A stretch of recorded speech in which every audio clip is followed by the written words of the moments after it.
Hi, welcome everybody. My name's Anna de Jong and I'm going to be moderating today's Just to a seminar. It's so lovely to have you all here for the first seminar in the Just to a seminar series.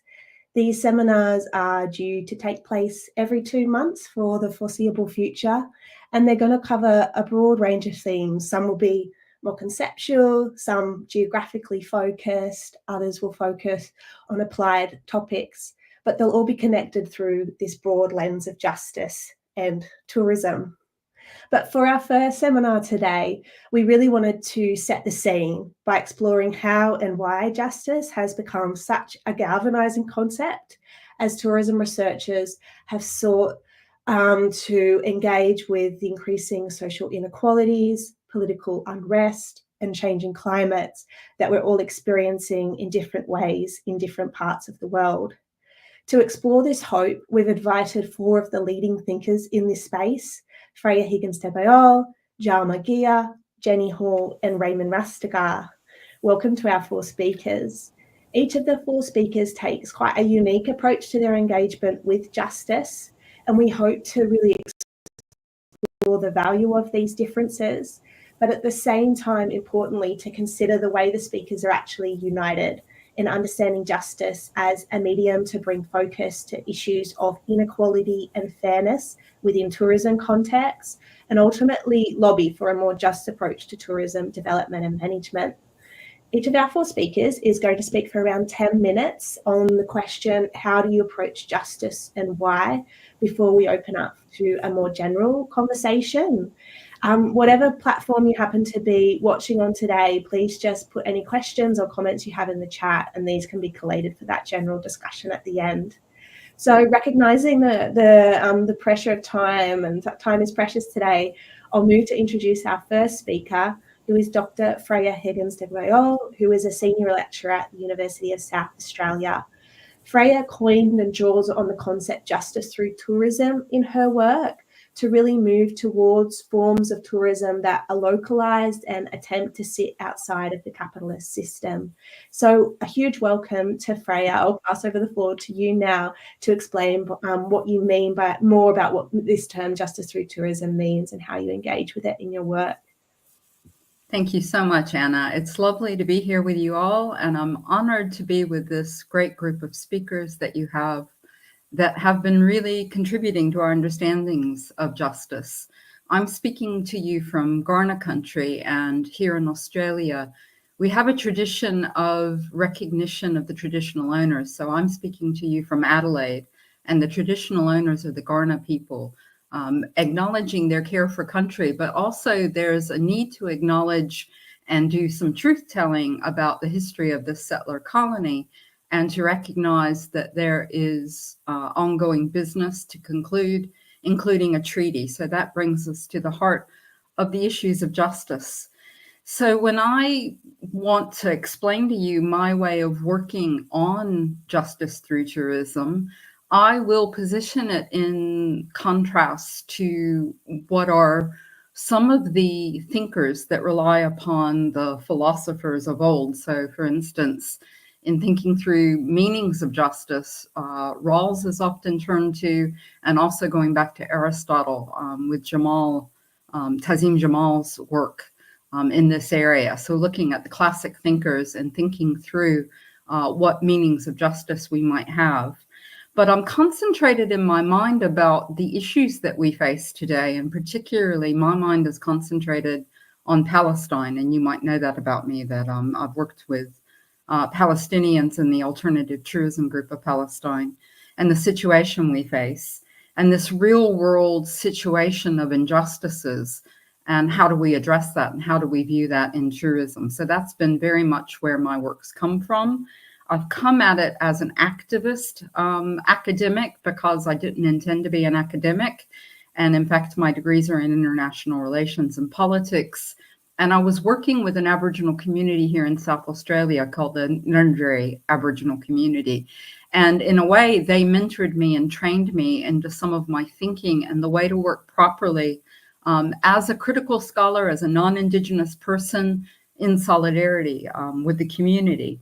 So that brings me, when I think about working with the thinking of people like Rawls and Aristotle and these universalizing ways of thinking about justice, about how we build our understandings of justice on this narrow Western European body of knowledges.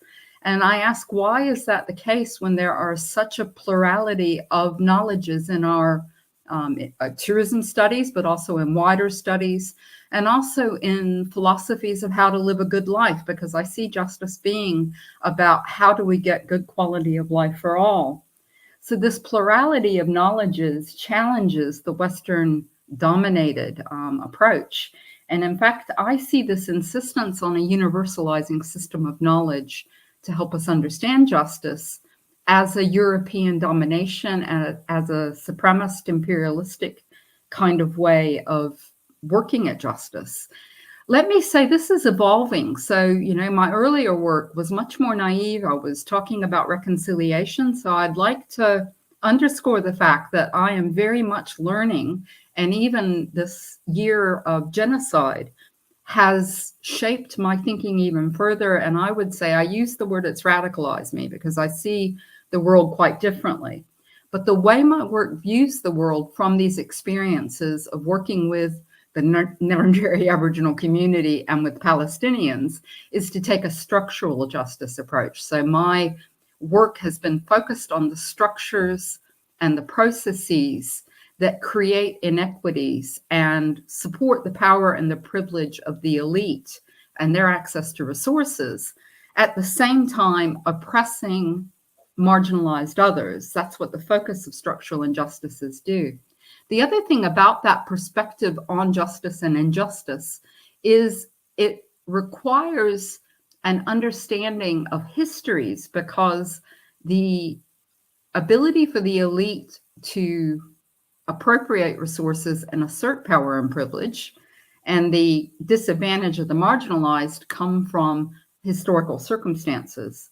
So in a way, we need to uncover those things and look at critically the in-depth circumstances in which we find ourselves when we face justice issues and injustices that we want to address. So to give you an example of this, I wrote a paper in 2022 about the ongoingness of imperialism. And just in a nutshell, that described how the efforts in the 1970s to cripple the new international economic order is one of the catalysts to the tourism dependency that many global South communities experience, and that leaves them vulnerable and underdeveloped. I use that word in quotation marks. So that's an example of looking at histories and asking, how did we get where we are? But more importantly, what are the power assertions that lead to some being privileged and some being marginalized? My lens of work is at collectivity, whereas I see some of the Western approaches looking at individualism, moralism, and the idea that we are responsible people for our choices as individuals. Whereas this lens that I'm looking at through structural justice talks about collectivities and communities. The indigenous lens, because I'm drawing on different knowledges, the indigenous knowledges lens talks about our relatedness to others, and it considers our decisions not only as just actions by individuals, but about just actions to others, meaning all the generations, and that connects to the past as well as future generations, and all beings. It opens up that. And I know some of my colleagues on the panel have been looking at more than human issues of justice that we might consider. In tourism, then, we've got these terms that we need to come to terms with. I'm not necessarily going to do it in my session. We've got other presenters that will be laying out these ideas, but we could distinguish just tourism as in Holtzman's view, which is an ethics approach, or we could look at justice tourism, which came from Rami Kassis of the Alternative Tourism Group. We could also think about injustices in tourism or justice in tourism. And then my work's been interested in justice through tourism, how tourism can be an avenue for securing justice, voice, and even restorations for communities that have suffered injustices. When we think about this, I would invite scholars that want to go forward on my train of thought to think about those analysts, those experts, those philosophers that come from the non-Western tradition. And people have been doing this and doing great work. Bell Hooks, Paulo Freire. I like Edward Said and his understandings of Orientalism. Frantz Fanon has been influencing my recent work. I love Inayatollah Sohail, who in 1995 wrote the Islamic Perspective, Rethinking Tourism. And then, of course, we have Haunani K. Trask, who passed away a few years back from Hawaii, that gave this indigenous sovereignty point of view of justice in tourism. When we think about these things, how they might influence our thinking. So, for instance, I think Paulo Freire's conscientization is a technique, a pedagogy that we could use about working together to uncover what is the nature of the oppressions that we're suffering in specific circumstances. And the conscientization philosophy understands that the oppressed know the conditions of their oppression. And we go in dialogue together to talk about what are the circumstances and then what are the pathways to transformation and what actions might we take to do that. So we need skills to do that. And the skills we need are criticality, I think historicizing skills, contextualizing skills. And then, of course, if you look at me on TriNet, you won't be surprised by the additional item I'm going to list, politicizing, so that we understand things in a historical context, a political context, and imbued in the context of local communities. So it's not universalizing, it's very specific to peoples and places and conditions.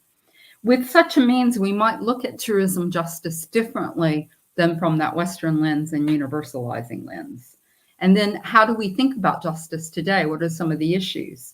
With Palestine, I think we would see an argument that we should be moving from decolonizing to anti-colonialism. I think that Palestine is really going to, and Gaza in particular, is going to invigorate this discussions about what exactly do we do about the ongoingness of imperialism in our world and the injustices it causes. We've got issues of capitalism in the 1%, and this particularly comes into our considerations of climate change. And then more positively, how do we reach an expansive and inclusive way of sharing our world, sharing the resources in our world, collaborating for positive futures? And that has to include all beings. So in a nutshell, that's what I'm interested in. I think that's what my work has contributed so far. But as I've said, it's an evolving space. And I'm really looking forward to the conversations that Anna and her colleagues are opening up for us tonight. Thank you very much. Thank you so much, Freya, for that. There's so much thought-provoking ideas there and some really kind of key aspects that we can follow through in our own work, some key literature that we can engage with. And I think framing it and recognizing the importance of history, of politics, of context is crucial to how we take these ideas of justice forward in tourism. And no matter whether we're working justice through tourism, justice and tourism, that there's valuable ideas there. And I think that really leads us really nicely to our next speaker, Dr. Jal Magia, who is kind of taking on this idea of the need for plurality and moving past a focus on justice as a universalized concept and a concept that's focused on the individual. So Dr. Jal Magia is from the University of Girona in Spain, who has been engaging with an affirmative posthumanist ethics in his work, so as to move past this centrality of the human that is identified across the social sciences and including in some justice and tourism research. So I think there's some really valuable links there, and I'll pass now over to Jama to explain and explore a bit more how you're engaging with this affirmative posthumanist approach in your own work. Thank you. Welcome, Jama. Hello, everybody. Sorry, I lost 1 second. Yeah. Okay. Yeah. Can everybody hear? Yeah.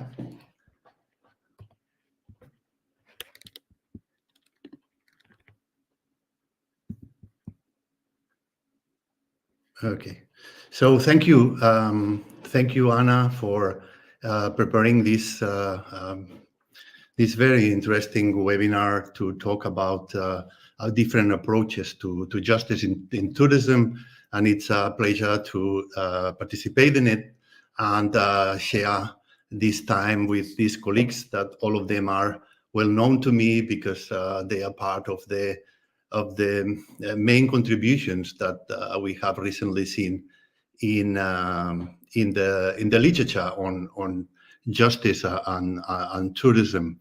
So I will talk a bit about this approach that I use, which I titled here as a transformative justice approach, which is inspired by new materialist and post-humanist and post-structuralist approaches. So I must say that myself, I'm basically interested in exploring avenues to understand processes of transformation. So basically, I have taken Gilles Deleuze and Guattari philosophies as a kind of main reference on which to try to review some of the fundamental concepts that we have when we do research in tourism, like hospitality, like justice, like cosmopolitanism, and so on and so on. So originally, I started working more on this kind of ontological revision of underlying assumption in all these concepts, and particularly when it came to justice, it was the work that Freya have developed for so many years, the one that I used as inspiration then to see how could we somehow add to Freya's work a layer of, let's say, philosophical thinking and theoretical development behind, which I did in collaboration with my co-author Tassim Jamal. So that's the background of my involvement in the literature on justice and tourism. So when it comes to how do you approach justice and why, these are the 4 main points that I will try to develop now together with you. The first thing is that most or nearly all the approaches that we have, that we see in justice or to justice today are normative based. So they have also underlined a particular kind of dimensions, and then they also have some underlying assumptions. So basically, my approach tries to look at that transformative and a materialist approach or conceptualization of justice, which takes or goes away from this normative conceptualization. So to do that, it is necessary to review all these underlying assumptions that normative approaches to justice have. With this, I can also develop or envision what it would be like a transformative view of distributive justice. And then finally, I add another layer of post-humanist and new materialist conceptualizations of justice. So let me go through this because this is quite theoretical and conceptual thinking. So I will show you these slides where, first of all, the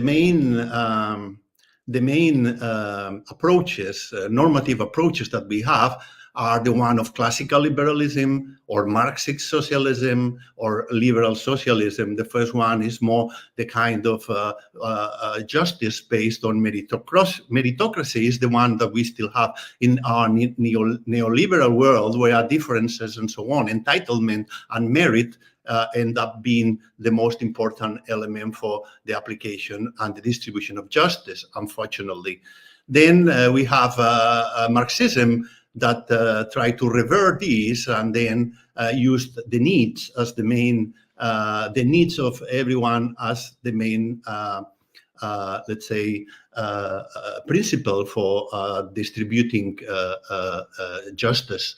And then finally, we have roles that is still the main base of most or nearly all the current approaches to justice. He basically works under this framework of liberal socialism, and the basis is fairness, equality.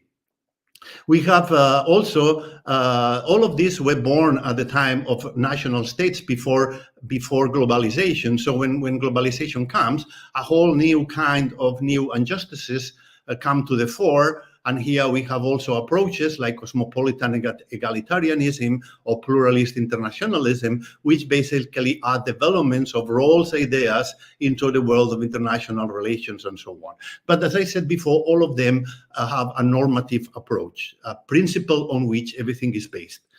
It's also accepted that when it comes to justice, there are two main approaches. One is retributive justice, which means how we apply criminology. I mean, when there is a break of law, how this needs to be punished in a way. And here we have two approaches. The one is retributive or punitive, and the other one is restorative, where the idea is to try to heal the offense in a way that is not only punitive.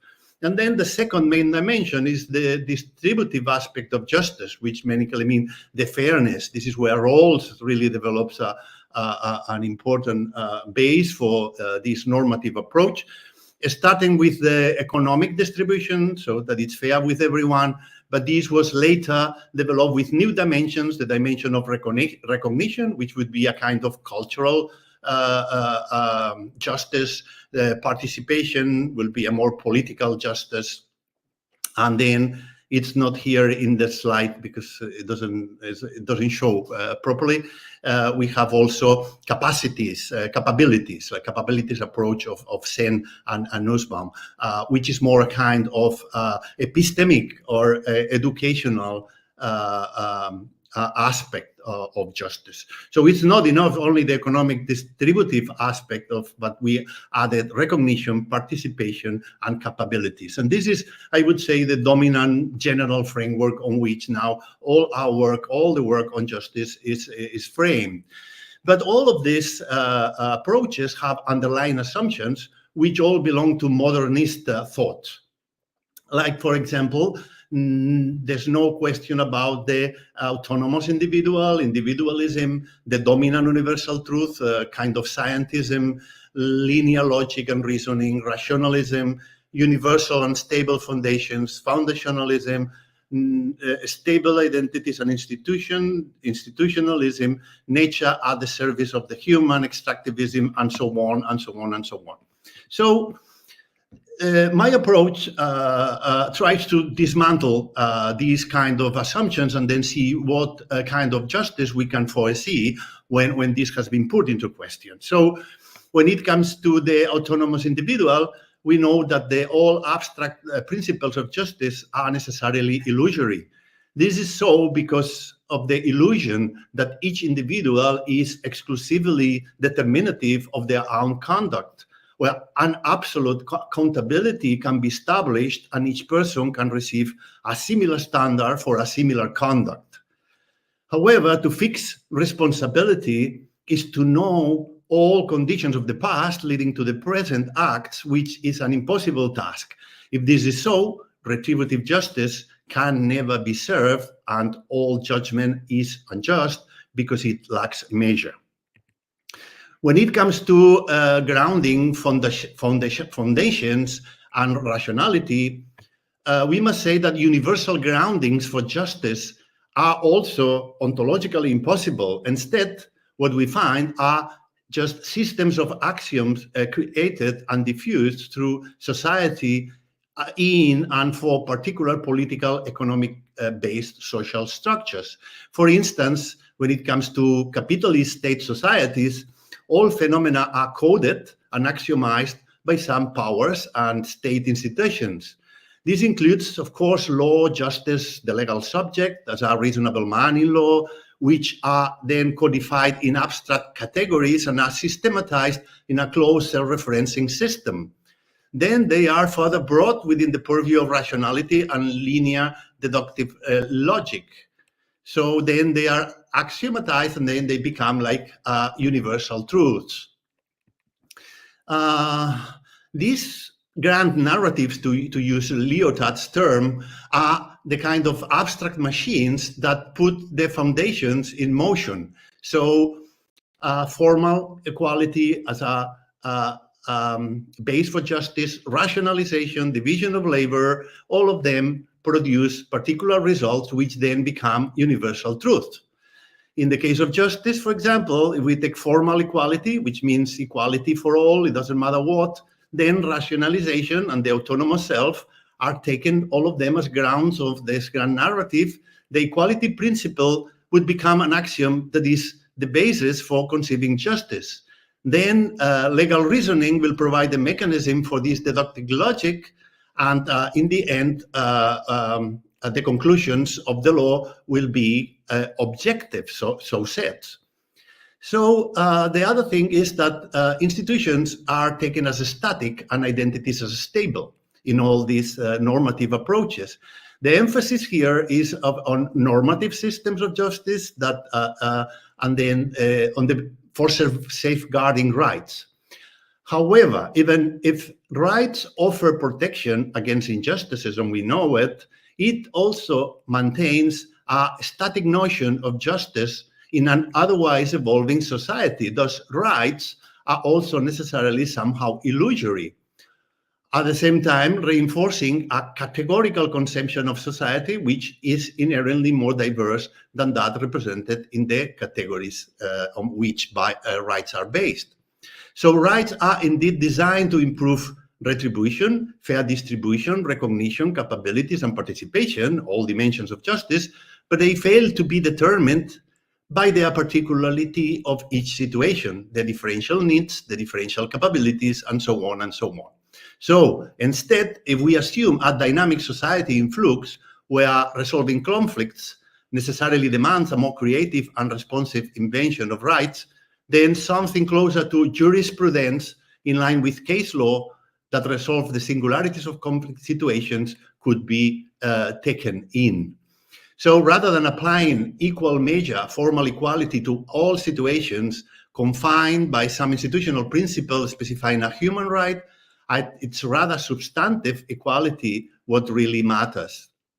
So what if we just take a different assumption? So the transformative view of distributive justice that comes is also a different one. So the main focus and emphasis of this approach is on capabilities, but now these capabilities are not restricted to the capabilities to do, capabilities to be, means not capabilities that fit with pre-existing categories, but this is extended to becomings, developing, transforming.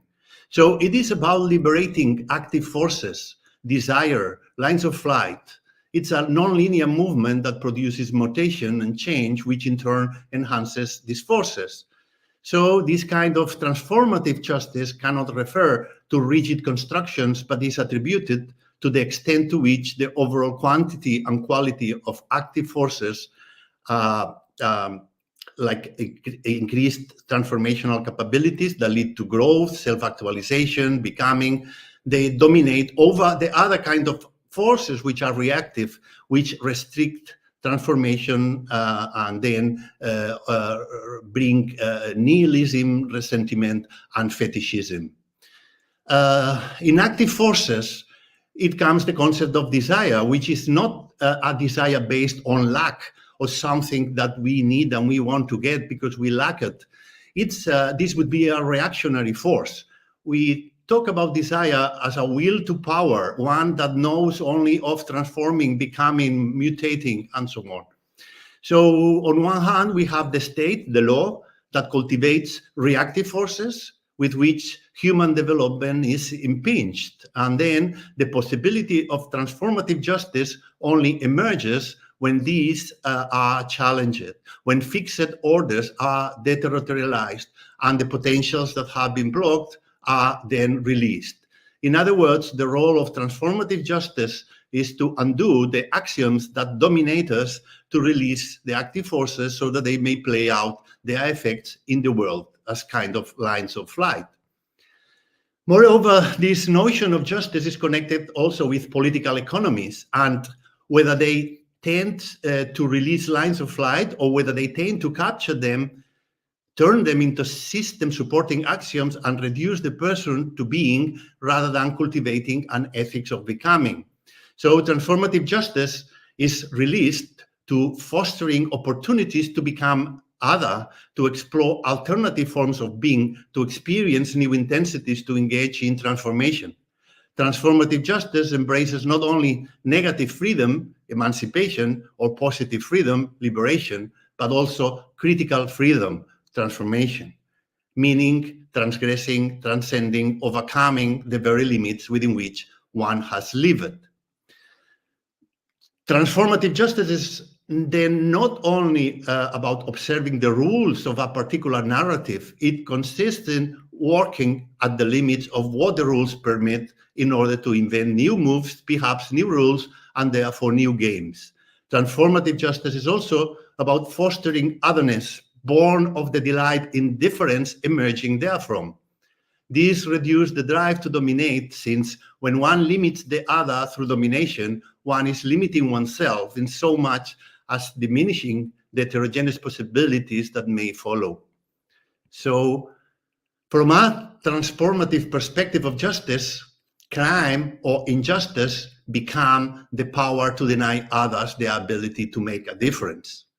If we reject the legalist definition of crime and substitute it with the notions of harms of reparation and reduction, then we can look at its reverse to discover new principles of transformative justice based on concern for the other and specify an active role in enhancing the other's well-being. Rather than reparation and reduction, we have enhancement, flourishing, cultivating fuller possible expressions and care for the other. So we must not forget, however, the other key dimensions of social justice. In countering harms of reparation and reduction, we have to keep minimal socioeconomic needs, which have to be met, recognition of the others. We have to acknowledge also denied capabilities, and we need to also facilitate inclusive participation. So, in contrast to the current conceptualization of citizenship, this is more like a kind of nomadic political economy for transformative distributive justice. In contrast to the current conceptualization of citizenship, which relies on an assimilation to nationalism and security, transformative justice calls for a new kind of nomadic citizenship with emergent relational identities in social collectivities that continuously form dissipative structures in an endless process of becoming, which is, we could say, transient, a kind of transient communities. Something more like jazz improvisation as opposed to classical music, if you want. So now, in this nomadic political economy, instead of capitalist markets, we can think of nomad markets where commodification would be freed from abstract exchange values and where use values could be reestablished as the basis for exchange. What if market agents routinely took into account not just personal desires and price information, but information regarding the product circumstances of production, the conditions of distribution, environmental impact, and so on? If that happened, then we would be a political economy which, instead of developing merely economic efficiency, would be something, a kind of aggregate for the common good. So it must be through experimentation, self-organization, non-linearity, that the development of nomad citizenship might gradually undo the capitalist mode of production towards a more just society. That is why rendering justice must be connected with institutions and social structures that can support these critical freedoms. What is needed is both a transformation of the economic and political arrangements under capitalism, new relationships based on caring, loving encounters, openness to the other, new collective practices extended to non-human forms, and that transformation of subjectivity, a new care of the self addressed to transformative ways of being. We cannot know in advance the contours of the socius that is to come. Social justice principles can only be studied in the context of the current structures, while transformative social justice principles emerge in the struggles themselves. So no blueprint will ever lead to a particularly sought end state. And I think this is important for us to include. Finally, to finish, I also use posthumanist and new materialist theorizations in order to conceptualize this materialist and transformative concept of justice. So from this perspective, an important concept is that of interaction, which suggests that we do not have identities before some performance or enactment induces a kind of cut in the dynamic worldly activities that we are always in. Another way to say it is that in natural states, all is quantumly entangled and there cannot be ontological separation. So on the basis of this, we always already remain entangled in constitutive relations of responsibility, ability to respond to some other, the stranger who we welcome, as his very existence is the possibility of touching and be touched, and who gives us with both the ability of response and the longing for a justice to come. However, this other cannot be restricted to the human other and must be extended also to the modern human.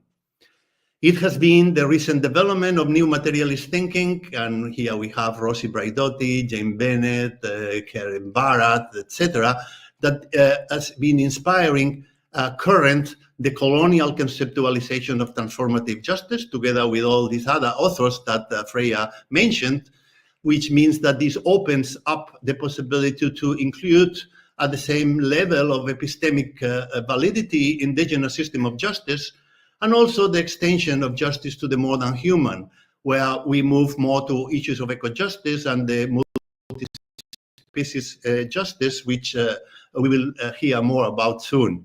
So this extension, however, cannot be the projection of humanist principles of justice to the modern human, but must remove the human from the center to further experiment with post-anthropocentric conceptions of justice. So from a transformative, post-humanist perspective, which is the one that I take, transformative justice is not a normative justice, not one from above, nor one from below. It is a justice to come, which does not only represent the quality of justice, but also how justice is enacted and performed in our ordinary daily actions. And that would be all. Thank you. A huge thank you, Dharma. That was really, really interesting and quite thought-provoking.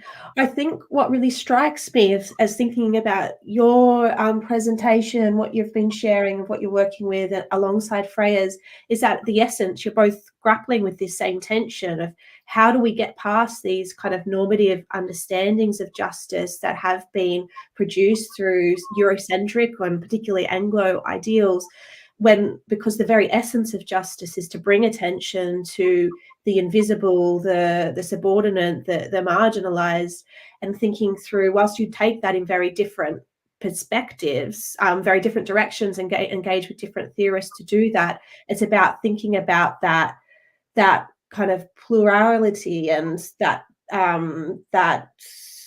the way that the world is actually yet to become, and full of kind of flows and different possibilities that don't conform to those norms in reality. So thank you so much. And all of this is recorded and will be available later, because there were some quite a few theorists mentioned there that people might want to go away and engage with, and we can share the slides as well. And Sandro Carnachelli also mentioned another Brazilian Indigenous leader, forgive me for the pronunciation, but Alton Krennic, that you can see on the screen right now.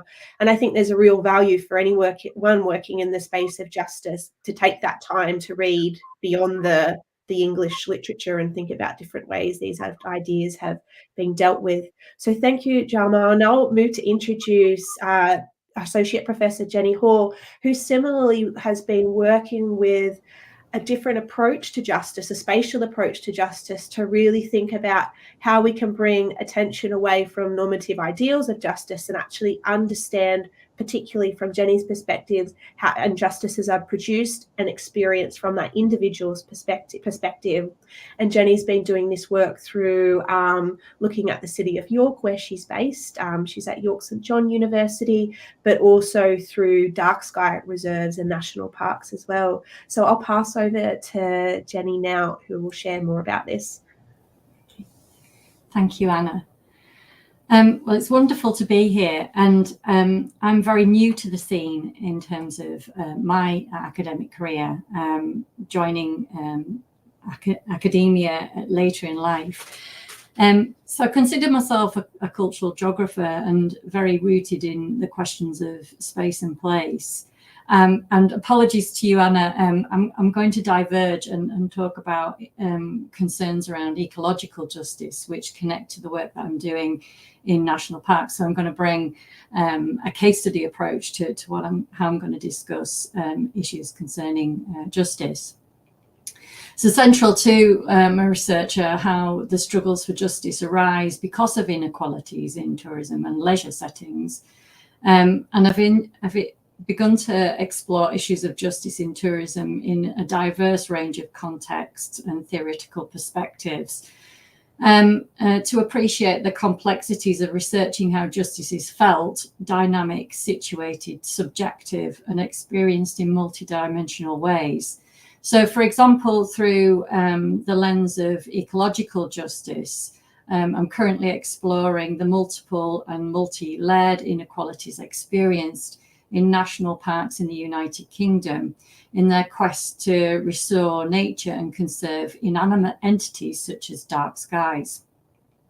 The national parks in the United Kingdom have recognised that they can no longer manage their destinations under the tenet that we should do, that tourism should do no harm, and recognise that regenerative approaches to tourism should give back more than they take.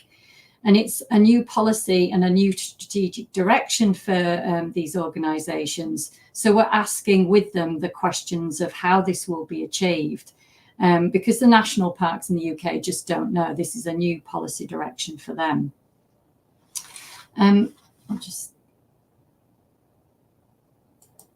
So this turn to regenerative thinking has that ring of post-humanism, which aims to rebalance the importance of non-human beings, both animate and inanimate, with human beings to address, in the case of the national parks, environmental inequalities, to answer questions that Rosa Briadotti poses: how might we resist the inhuman aspects in our era?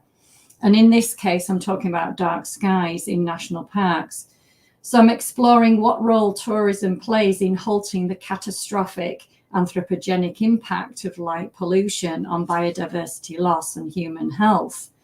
Our insatiable desire to light up the night is an encroaching ecological disaster, creating inequalities for all living things, whether human, non-human, animate, or inanimate.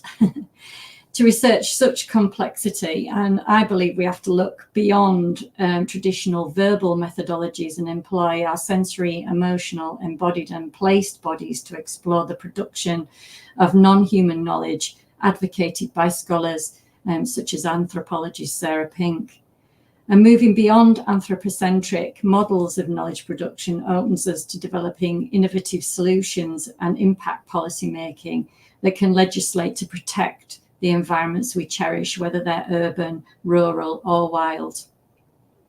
So ecological justice theory and how I'm approaching this concerns recognizing that social justice and environmental issues are deeply intertwined. And as David Schlossberg, who's influencing my work at the moment, notes, that the liberal notions of justice have always been based on human exceptionalism and separation from the rest of the natural world. The sensation that we are somehow distinct or separate from the non-human plant and animal world that sustains us is, as Schlossberg asserts, the normative grounding of a milieu of ethical constructions of justice. And he argues that taking responsibility for holistically considering human integration with broader ecological systems has reached a critical point that requires consideration of human and non-human communities and practices. The anthropogenic climate crisis threatens the functioning of ecological systems in which justice is deeply entwined with the condition of our non-human world, and is therefore timely that we consider in tourism within this ecological framing. So justice, as we've heard from Jaume and Freya, has a long heritage in political philosophy and is dominated by moral frames that assert concepts of impartiality, duty, obligation, morality, and fairness. The distributive paradigm and capabilities approach share this frame, which have been rightly critiqued as pre-democratic, because often those subject to the values of social order are not the authors. In contrast, other philosophical approaches make an essential link between ideas of justice and actual experiences of everyday injustices. They're not grounded in formal principles and procedures. And in this sense, justice intervenes with a permanence, and its boundaries are continually expanded by tensions arising between emergent struggles for justice and historical regimes of justice. Jacques Derrida identifies this and these tensions arise from the experiences of those not represented in existing regimes of justice.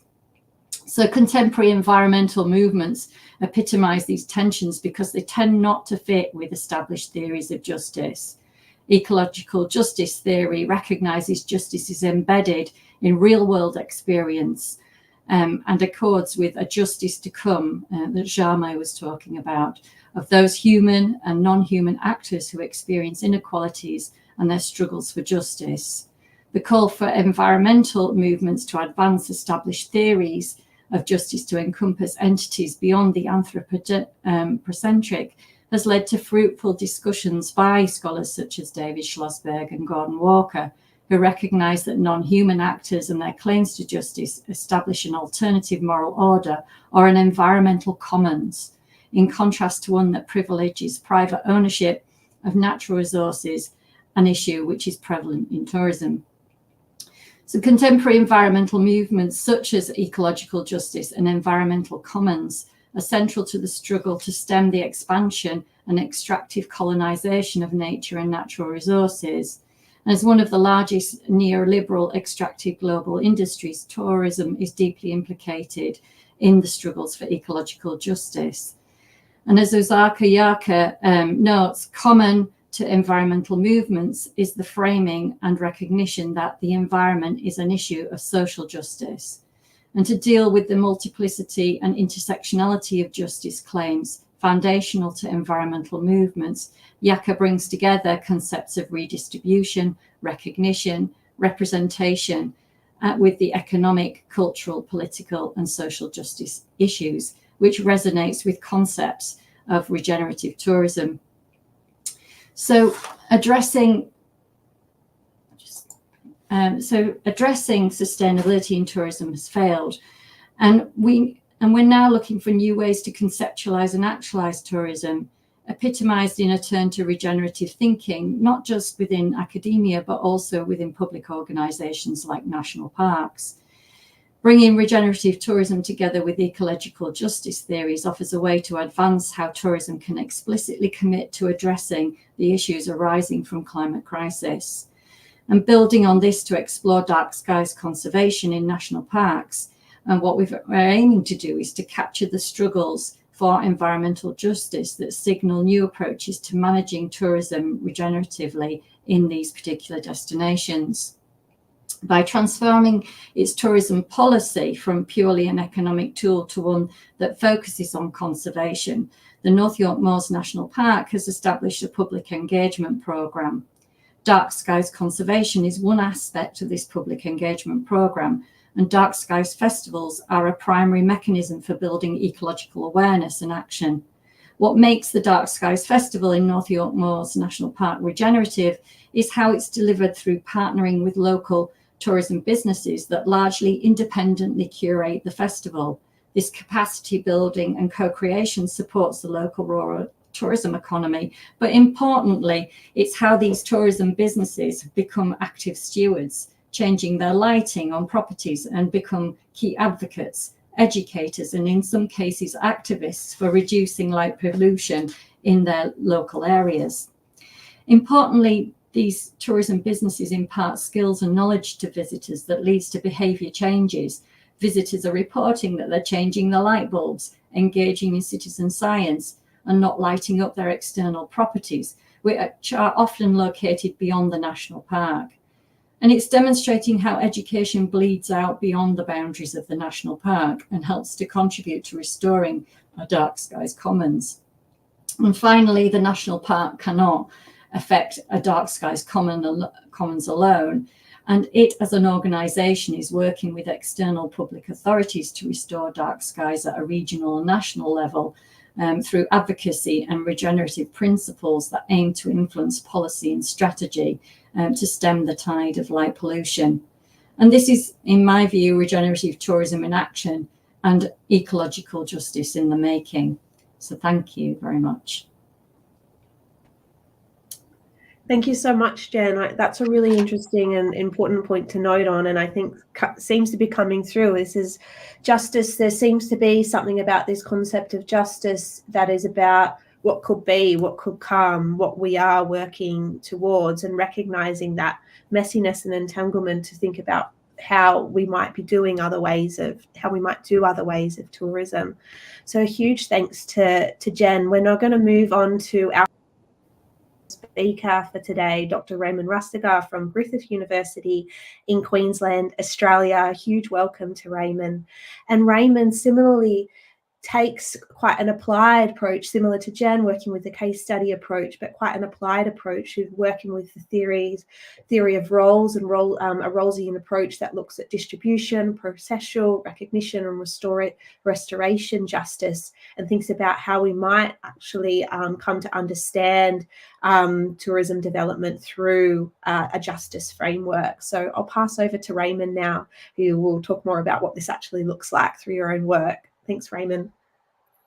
Thank you, Anna. Thank you for the invitation. And it's an honor to be here today among the people who I have lots of respect for.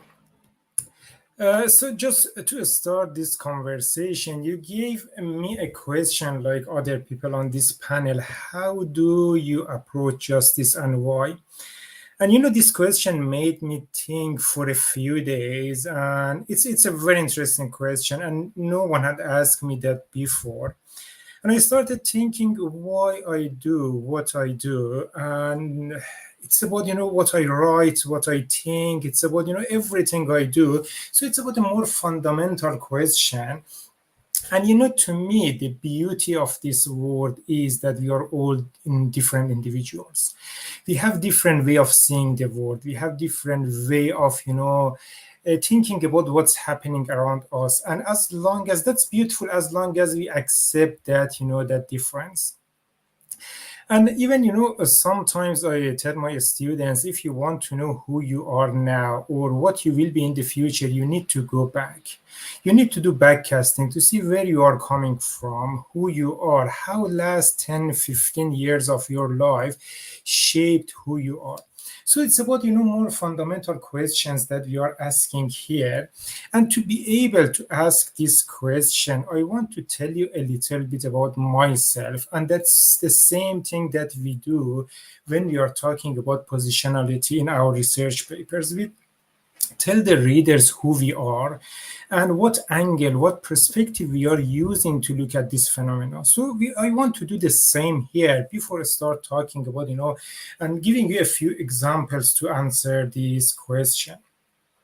So when I want to, think about, myself and, justice about truth telling, we have to say who we are, in justice.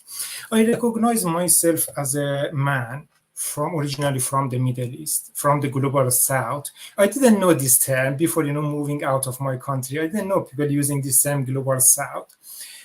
And I am from the land that used to be beautiful, a place to go, happy people. But one day, some imperial power came to this realization that this nation, they have something. And this nation, they do not serve our interests, so it has to change. And it changed. I spent the first decade of my life, first 10 years in war. I grew up in war. I went to school in war. And as soon as I had the opportunity, I left my land, my country. So I am a refugee. I escaped imperialism, and now I live on a colonial land. This is my experience. This is how I grew up, seeing this world. And you may ask how that's relevant to tourism, how that's relevant to, answering this question. In this very short story, I told you a story of a place, a destination which used to be beautiful, happy people, a place to go, and now it's a place to avoid. I just told you a story of a people, a nation who used to be one of the most hospitable people, and now the same people labeled as evil. I grew up seeing many men saying goodbye to their loved one, to their families for the last time. At the same time, some other people, other parts of the world, had much cheaper fuel for their car to go away, on weekend, for their flights. It was much more affordable to live and travel.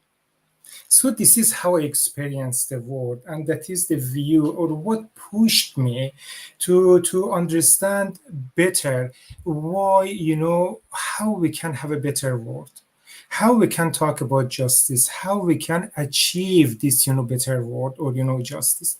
And saying this background, now I want to give you 3 examples from my work, and hopefully that will help you to better understand my view and, answer this question. I'm not coming from tourism background. My background is in environmental sciences. And that's the first time I came across and I started exploring these, injustice issues, the issue of power, recognition, lack of being involved in decision making, human, non-human interactions, and many more issues. When I came to tourism, one of the first things I did, I started looking at, justice discourses in tourism. I was really keen to see how this conversation has evolved in tourism, or what has influenced this conversation. Here you can see a summary of, my observation, which started from 1990s. And I believe people who started talking about justice back then, and this can be linked to Jafari's platform, when people started realizing the negative impact of tourism. But these pioneer people back then, they started, moving away from, talking about tourism impacts, then started framing these issues as justice issues, calling for more ethical framework. A lot happened over a time, and then we had this momentum. It started from 2018-19, which many more scholars and people in tourism started, talking about, justice issues, and there are many reasons that we can talk about. And where we are going and, what will happen in the future, that's something we have to see. And then this work led me to, start looking at these narratives. narratives beyond tourism that influence the discussion in tourism. And again, we have got these different, wonderful people we have had that contributed to the, discussion. But when we are looking at their conversation, discussion, their research papers, they are using different narratives, different, angles, different way of looking at, these justice issues. So I was really keen to see what's happening here, how this, conversation is being, influenced. And here I could see these narratives. For example, one narrative talking about, this structured social liberal order, in the society where national organizations are playing a very key role. And it's more about distributive justice, which we have heard. And then it was more of, equality in the, outcome rather than the process. But at the same time, thinking about this globalization, we have the idea of cosmopolitan justice, which thinks or considers individual as someone who has, who has the right to access to resources beyond their geographical boundaries, despite wherever they are living. And in this idea, which is closely linked to the idea of market or sometimes even capitalism, if we see for example, inequality in, wealth distribution, that may not be necessarily the issue of justice, because here they are talking about the opportunity people have to use the resources, and then it's up to them how to use the resources, in their society. And then we have this more critical perspective like feminism, which is moving away from, that previous conversation. And they started talking or thinking about the process or root causes of the problem, political structure, how this, structure that we have in the society, creating this injustice, inequality in the, in the process. Or here we can see more attention to recognition of the, individual and even the process. And later we have also this idea of post-humanism, which my good friend and colleague Jomo talk, and he has written a lot on this idea, which somehow evolved and originated from feminism in late 20th century, and it pays a very good attention, tries to move away from that traditional Western thinking, and tries to pay a very good attention to human non-human interactions, which is relevant to tourism, and somehow to this indigenous idea or perspective of justice, recognizing connection to land and the natural environment. So, going through this process, I could see how they are talking again about different angles and different or dimensions of justice. But what I was really interested here was key questions of justice that we can use or ask when we are looking at different phenomena like tourism. So what I did, this work became the foundation of my thinking and my work later.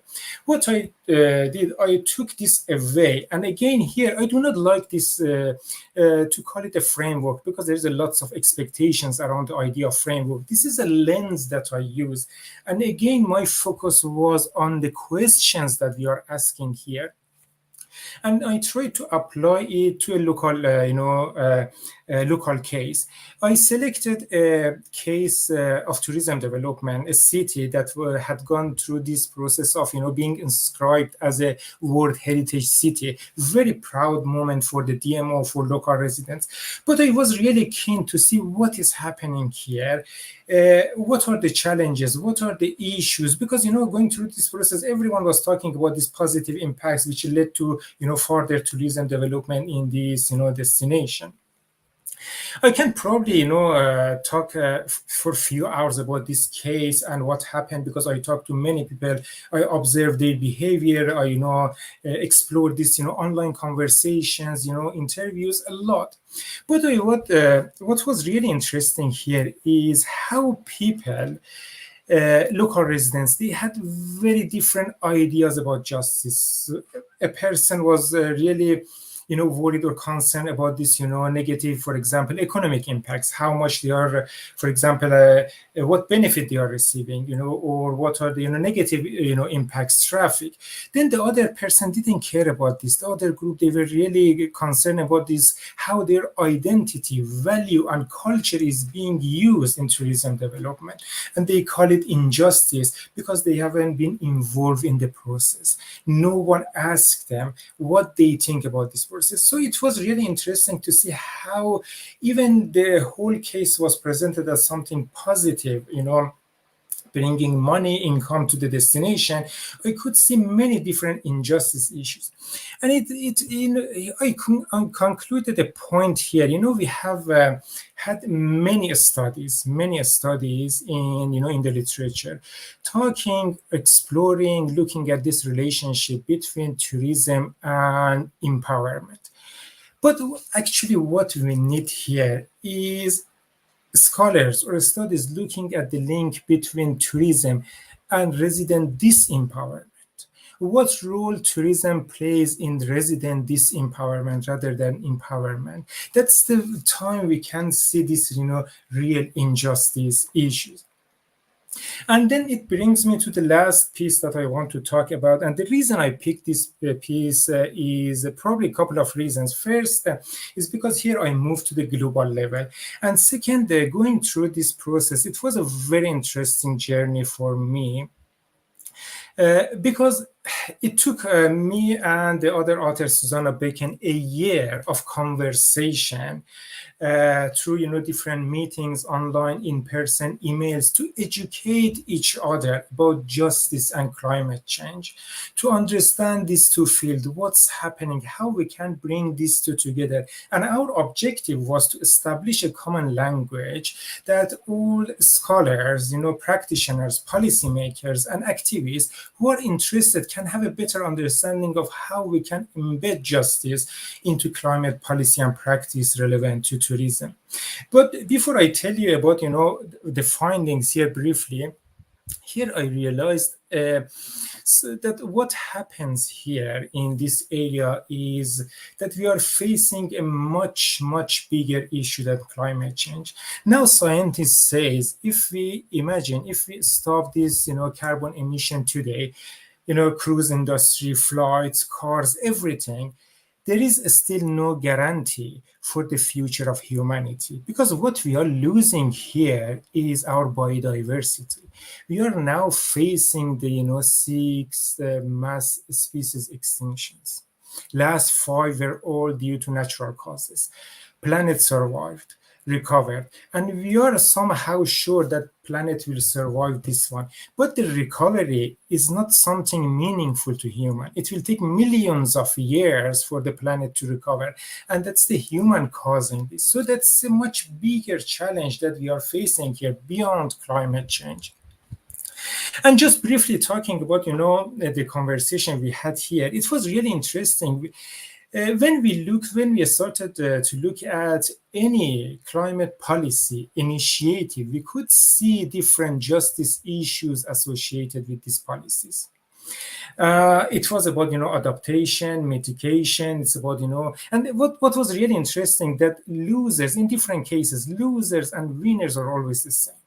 You can start looking at all different cases. Vulnerable peoples are always the losers. We are talking about people in the climate, who are not actually responsible. When we are talking about the people in the global south, like more than 80% of these people have never taken a flight, but they are still facing this, climate challenges, climate injustices. So just to make this, very short, because that was a very long conversation beyond the time that we have for this, webinar, is that when we are talking about, this climate justice or injustices, is what we can see.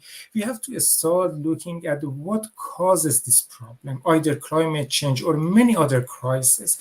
The system that created this problem in the first place now is responsible to, providing or, responding to this challenge. So it's like we are trying to answer one problem, and then we are creating another problem. And that's the case. We have to move beyond, this and find the root causes of this problem. I'm just giving you 3 questions here, linking to the conversation I started about, imperialism. When we are talking about, this political imperialism, we are asking this question: who is making the decision and who follows? Just start thinking about what's happening in the area of climate initiatives or anything else. Who is making the decision and who has to follow?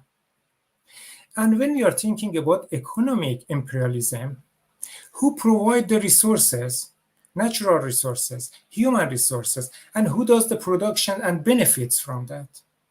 Again, you can start thinking about anything that happens. When we are talking about cultural imperialism, who produces the knowledge and who has to do the learning and has to follow that?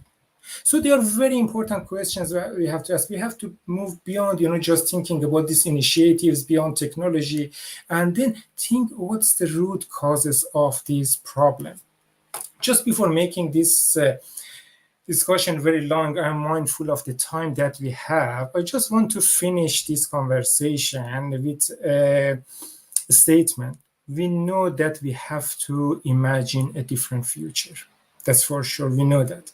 But here I want to quote a sentence from Raoul Bianchi, who mentioned this in the last webinar we had. We need a capacity, an ability to reimagine a different future, and the desire to build that future. From what I can see, we do not have any problem with the ability. We do not have any problem with the capacity, but our problem is the desire. We do not see that desire either. It's about sustainability, which we have failed so far, about justice, or anything else that's happening, in tourism and beyond. Thank you so much, and back to you. Thank you. Thank you so much, Raymond. Thank you, first off, for being so open and honest in sharing your lived experience and explaining how that's informed your research. It's so important to understand that context, and it's a really valued understanding of why justice is so important to you. I think there was a few things that really struck me there. I think in one sense, I see this alignment throughout the four speakers, and it came out really clearly in your discussion of climate justice and the provoking questions that you asked at the end there around how we come to understand and bring to question these structural forces and how they have these effects on consistently the same groups of people who are marginalized and experience these inequalities. But then also this kind of really important point you said about there's so much discussion about justice in tourism. It's it's such a growing term. I think yourself has said we're experiencing a justice turn, but then that's not necessarily coming out in the policy and the practice at this stage. And I think we'll open up and we'll bring the four panelists back on to set things off with a first question. But please, if you're listening, feel free to share any other questions or comments that you might have in the chat or in the Slido. That's with the details that just up at the screen now. But I'll ask the four panelists to start off with. We've seen, at least four different approaches or ways of thinking, lenses to think about justice so far. Are stronger synergies required in our approach to justice in tourism research, or are these divergences quite important? What does it enable? What does it disenable? And to what extent does it help us lobby for justice in practice and policy? Maybe we can go back to Raymond and go back the other way quickly. Just a few thoughts from each of the speakers, if that's okay. Yeah, thank you, Anna, and thank you for asking these important questions. I would like to go to the point I started my presentation with. I think the beauty of world is, just to be different, just to have different ideas. I think we might have our own perspectives and, idea and approach to justice. We do not necessarily need to come up with a singular framework to, look at justice. Because I had, even this question, I have been asked this question, how we define justice. Sometimes I say, it's important who you are asking this question, who has to respond to this question. The example I gave you, people had a very different idea about justice. They had very different issue. So that's a very short answer to this question. Jenny? I would 100% agree with that, because justice is a subjective thing, and it's dynamic and changes over time. I don't think you can pin it down, because what you might as an individual think one week may change because we have a major election the next week, so our concepts of justice change over time as our experiences change. And so to pin it down would be to close down and apply a framework that might not fit for those societies, communities, human or non-human, indeed, need to seek and struggle for their sense of justice. So yeah, I don't think we should pin it down. I don't think we can. Mm-hmm. Jama? Yeah, this resonates somehow to some things that I had said before. So obviously, the path is to continue developing pluralism. So definitely my position is that divergence is also the path ahead.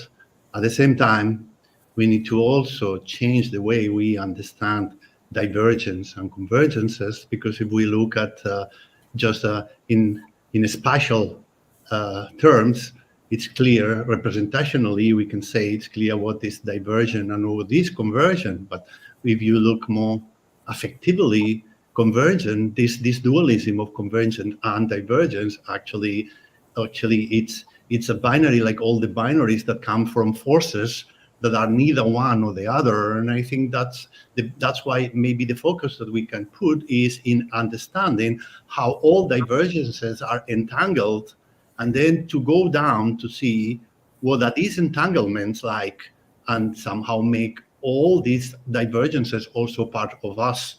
This is a little bit the message where we can see the other, the different, is also us through this entanglement. So I think this can help us also to move from current positions where the approach to justice or the different approaches to justice become a kind of identity politics. And I'm really trying to avoid that by diluting even the categories of identities and make it more, as I said before, more as divergences that then are opportunities to meet again and to diverge again, and so on and so on and so on. This is a little bit this kind of new ontological understanding, but we need to do a lot of work to change our, mind frame for that to happen.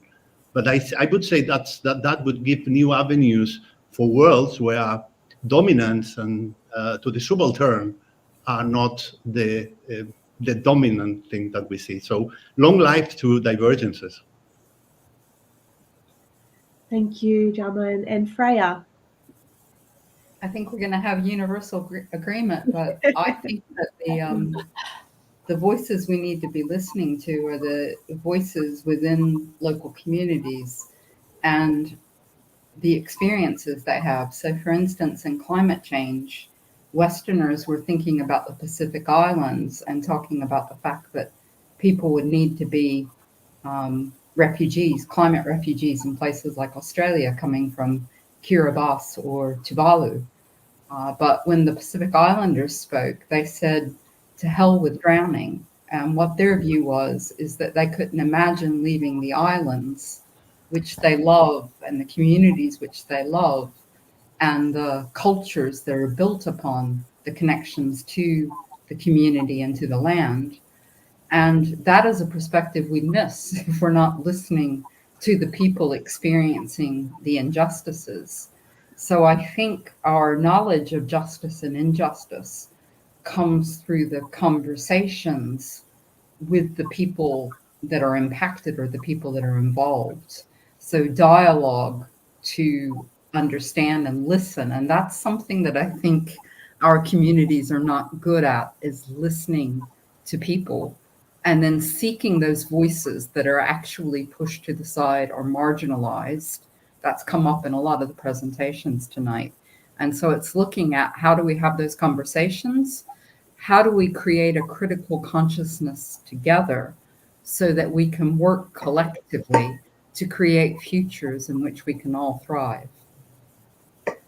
Thank you. And I wonder if we are, please feel free, anyone, to add any comments to the chat or the Slido.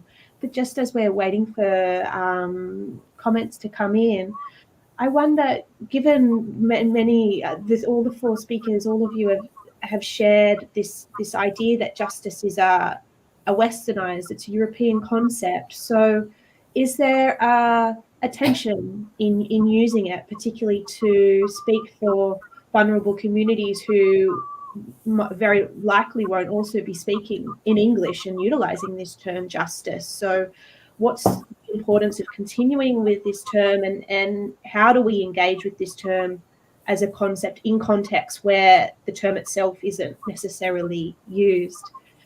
Maybe we can start thinking of maybe we can go back the other way. I'll throw that to Freya, and then each of the speakers can take a turn if they have any comments to add. It would be wonderful to have a multilingual, multicultural world where we open up our minds to different ways of seeing things. And perhaps tools like intersectionality would help us to understand what different positionalities have. And I love that Raymond did that work on positionality in his thinking to understand this. So I don't think that there's a problem with that word justice and maybe what the English language understanding of that is, but it's putting it in framings with other words for this concept and then thinking about the different cultural values that emerge from it. I love what Aotearoa New Zealand is doing with the acceptance, at least up until the recent change in government, of Te Reo Maori and Maori worldviews. And you really see the society changing and transforming from that engagement of recognizing by nationality, that's not the right word for what's happening, by culturalism, and a opening of the souls and the visions of what that country can be. Thanks, Freya. Jana? Yeah, I think that the concepts are very important because basically they represent not just the literality of the meaning, but also how they are entangled in a grammar that in a way can be more oppressive or less oppressive. So all counts. And creating new concepts is a way of transforming. So I would not mind to find another concept that could be coined and accepted, but this is not so easy because you cannot just do it, but I agree that at least in the West, the concept of the English word justice as such is identified more on, let's say, legal systems of justice, which are based on state institutions. And so I mentioned a bit in my intervention about that, but you know that there are so many other peoples in the world that the way they understand justice is something that grew away from this kind of modernist institutional setting. So even if we use the same word, our understanding are necessarily different. So whether we have to just coin a new word in order to avoid this, or we just to learn another thing, which I think is also important in academia, that concepts do not need to mean only one thing. It's been long where we're all looking at the dictionary to see what's the meaning of this. This is a very colonial approach to epistemics and knowledge. So if the dictionary says that, our job is how can we really make this word mean different things? So this is the other possibility. And this is, I think, what we are trying to do. At least I try to use adjectives, which is our grammar has. So let's talk about transformative justice, see what happens. Let's talk about something else. So these are small steps into a direction which, in a way, it really wants to change the word, because the word, at least in our environment, is so based on these institutional framings, state-based and so on, which also, that's the problem, because this is a concept that was related to the post-Westphalia national states. And now we are using it in the international arena where there is no such a thing as a supranational state for the world. So obviously we need to play a lot on that. And I think that's a good avenue. Jen. Yeah, I mean, I agree that I like this move in environmental or ecological justice, where you're thinking about the potential for an environmental commons, where there is an open space to think about difference and intersectional ways of experiencing, issues such as the climate crisis, and move away from those concepts of that are pre-democratic, that have been critiqued rightly from Western concepts of justice being grounded in policy and legal frameworks, to think about different ways of considering the rights of nature, for example, and the right to exist as a dark sky in its own right, and our experiences and the ways in which we connect with those entities. How do we do that in the future if we don't have a way to recognize the rights to exist from any kind of living creature, or the entities in which we rely on for our human existence? We can't live without a natural dark sky. It's crucial to human health and biodiversity. So we have to move away and create spaces or commons where we can think about justice in different ways. And Raymond, thanks, Jen. Yeah, I completely agree with what other people mentioned. And just to add, sometimes I think the issue we have is just we focus too much on creating new concepts or redefining what we have, rather than thinking how we can actually see that in the real world. And I think that's what happened with the term sustainability. We just try to redefine the term, but we never saw that in the reality. And that's somehow it's sad to say, if that's the same thing I saw with justice. Despite having these great conversations, we can't see much happening in the real world. So we have to move away. And I really liked what Freya mentioned, listening to people. They may use a different term. It might be as simple as, for example, I had this conversation with local resident, and they said, this is not right. They didn't use the term justice. They didn't know what the term is. They said, this is not right. That was their feeling. So that's as simple as that. How we can make that right, how we can fix that. So that's just my addition. And that brings us, we've had two questions come in. One is about where does education factor in here, and how can we better prepare future generations about these concepts? But I think that also relates to a second question that's come in about how we might see justice making its way into everyday conversations, practices within tourism. So I can imagine education playing a role here. So just in the few minutes that we have left, I wonder if we might have this as our final point of reflection today around how we could take these ideas into practice more effectively. I'm keeping a very basic structure here to keep things simple. So we'll go back for Raymond for final thoughts, and we'll go back the other way. Thank you, Anna. Again, that's a very important question. And, again, that's my understanding. If you want to change something, I will go to that, last comment. It's about the desire. It's about changing about the structure, because we do not want to reinvent the same thing that has been happening for some time. Sometimes I think we are tangled in this structure. If you want to move away, if you want to make a real change, we have to start asking that question: what really caused all these problems, and how we can move away? If we see that desire at every level, it might be education, it might be industry, it might be different stakeholders, it might be DMOs, everyone. If we see that desire, then that's the time we can move away.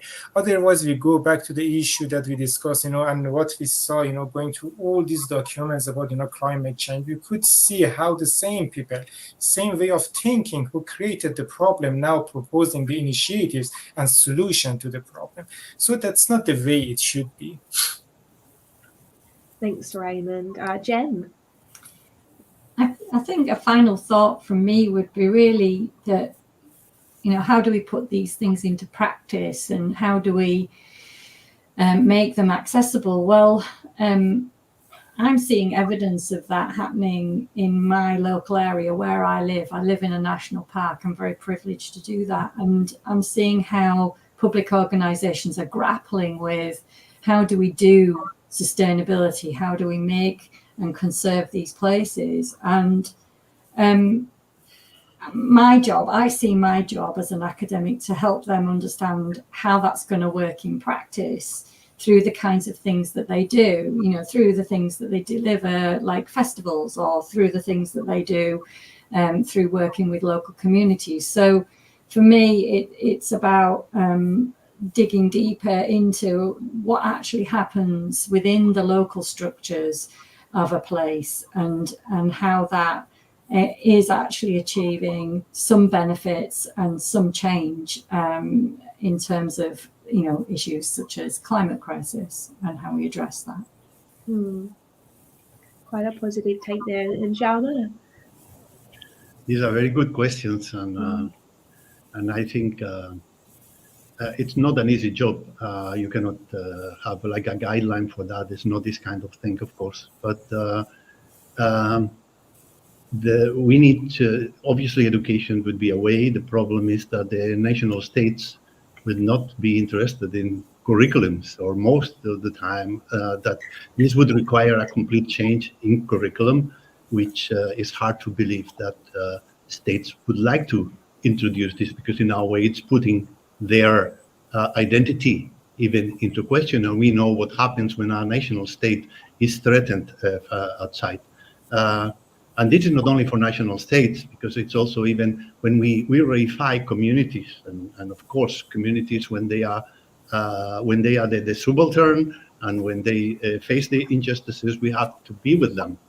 But we must admit as well that communities sometimes are quite opaque to change as well, to open and to also embrace diversity and change. So what I observe is that experiments, whenever you have people that you join people from different cultures, from different countries in an educational program that goes from here, from there, and so on, they are exposed to this not only cultural diversity, but also new cultures making. We could call them this desire not to have what you lack because the other has it, but this desire to find with someone else who has something, in order for two together build something that is neither what the other has, not what I have, and do it in a way that it's fair and it needs forward-looking.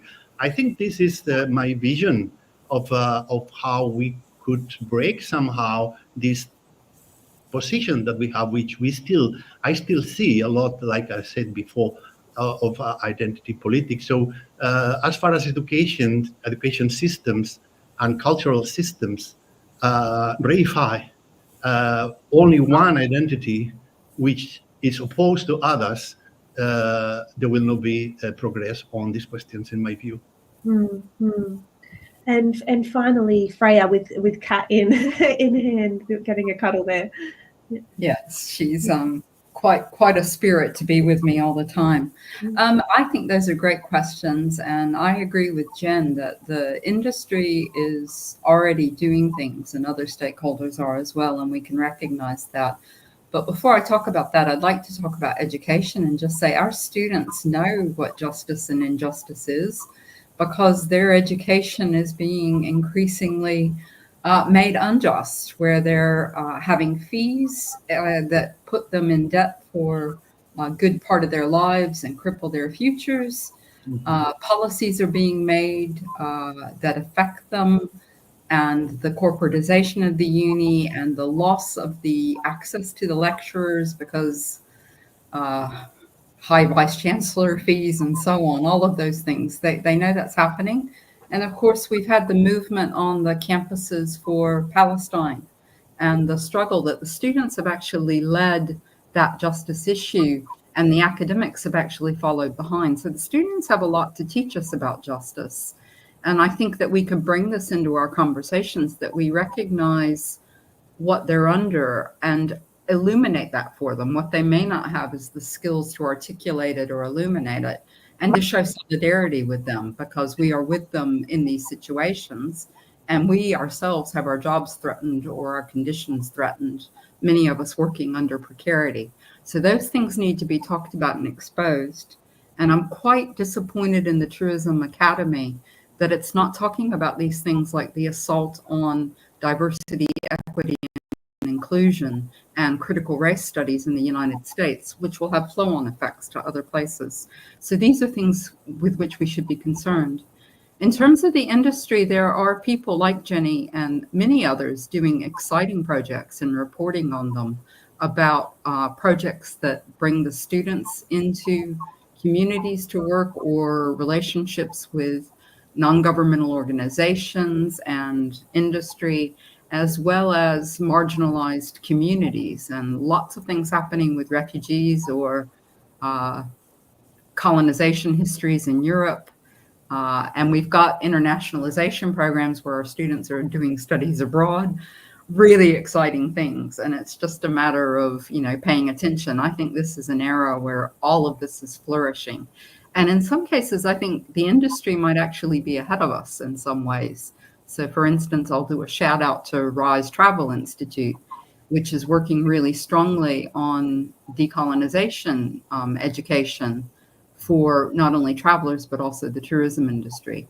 So yeah, I'm very positive about this, that our collaborators as students and industry, non-governmental organizations and communities, exciting things are happening. Many of our colleagues are embracing those opportunities.